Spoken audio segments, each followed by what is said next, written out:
আসসালামু আলাইকুম ভিউয়ার্স, বরাবরের মতো আজকেও চলে এলাম আমাদের কিচেন রুমে।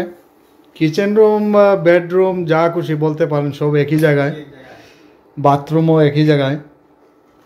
তো আমাদের বরাবরের মতো রান্নার কাজে ব্যস্ত আছেন বাবুর্চি। বাবুর্চি বলা যায় না, মানে আমরা একটা নাম দিলাম আর কি আমাদের মেস হিসাবে। নড়াইলের বিখ্যাত বাবুর্চি জাহেদ সাহেব। তো আজকে আমরা পাক করব কিরগিজস্তানে, আজকে আমরা পাক করব খরগোশের মাংস। প্রতিদিন আমরা কোম্পানি 2 বেলা খানা দেয়, গরুর মাংস, খাসির মাংস, মুরগের মাংস। তো চিন্তা করলাম এতে এক বেলার জন্য আমরা পাক করতেছি, তো ½ কিলো হচ্ছে একটু বেশি খরগোশের মাংস নিয়ে আসলাম। তো খরগোশের মাংস খেতে কে কে ভালোবাসেন কমেন্টস করবেন। জাহেদ ভাই, খরগোশের মাংস কি এর আগে খাইছেন আপনি? না। তবে আমি খাইছি, একদিন খাইছি খরগোশের মাংস, নিজে জবাই করে খাইছি। খরগোশের মাংস অনেকটা মুরগের মাংসর মতোই লাগে, নরম মাংস। তো আলুটা আগে ভেজে নেবেন। হ্যাঁ, ও কি শর্ট করছে না ভয় পাইছেন? তো আমরা খরগোশের মাংসের জন্য আলুটা ভাজি করে নিচ্ছি। আর প্রিয় ভিউয়ার্স, যারা কিরগিজস্তানে আসতে চাচ্ছেন, কিরগিজস্তানের জন্য একটি দুঃসংবাদ হচ্ছে, কিছুদিনের মধ্যে কিরগিজস্তানের ভিসা বন্ধ হতে যাচ্ছে। যারা কিরগিজস্তান আসবেন একটু তাড়াতাড়ি, যত তাড়াতাড়ি পারেন চলে আসেন। কিরগিজস্তান অনেক একটি সুন্দর দেশ, কিন্তু কাজেরও অভাব নাই, স্যালারি কম হবে, কাজ করতে পারবেন, মাগার দেশে টাকা বেশি পাঠাইতে পারতেন না।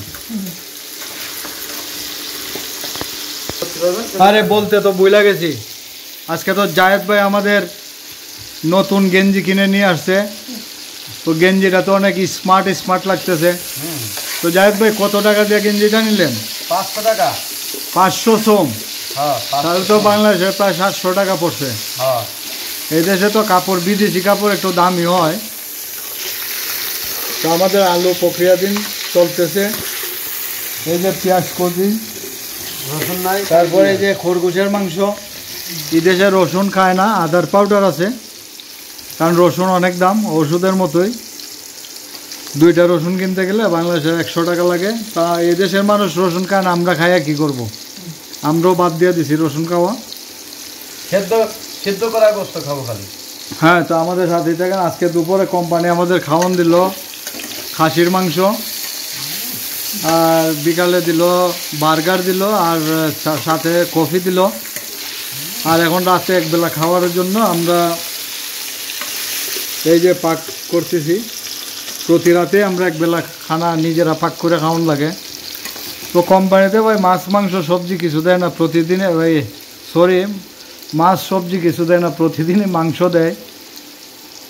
তারপর আজকে ব্যতিক্রম খরগোশের মাংস এর জন্য নিয়ে আসলাম। কই যা আজকে খরগোশের মাংস পাক করে খাইয়ে দেখি। আমি এর আগেও খাইছি, তো এখন ওনারা আজকে প্রথম খরগোশের মাংস খাবে। তো খরগোশের মাংস কে কে খাইছেন কমেন্টস করবেন।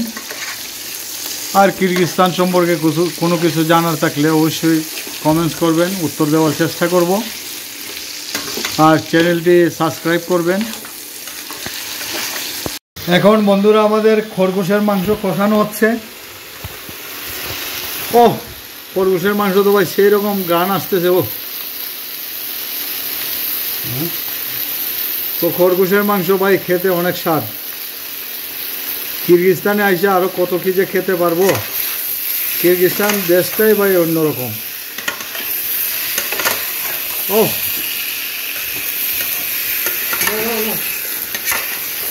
দাও।